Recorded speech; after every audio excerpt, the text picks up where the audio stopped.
day is her bond status, nothing else. I realize she might be held in on something else, but in case she is able to resolve that earlier or something changes on that case, I'd like her to be able to get out on this case.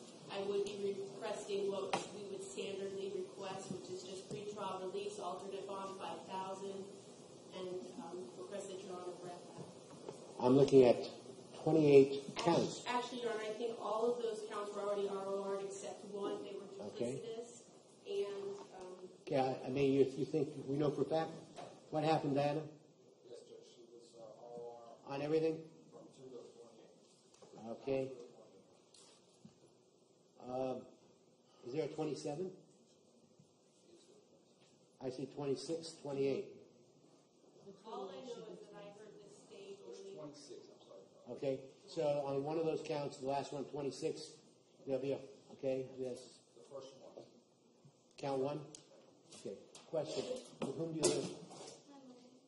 Okay. Is your mom here? Okay. And how long have you lived with your mom? Okay. And where did you go to school? I can't hear you. Sunset. Okay. So you've been living here all your life?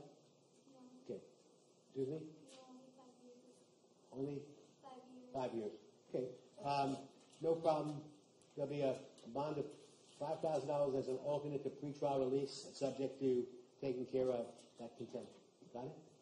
Anything else? Now, do you want the program? You know about the program? Okay. What's your drug of choice? Xanax. Okay. You've never been prescribed Xanax? Okay. Program is for you. You graduate. This case will be thrown out. You understand? Okay?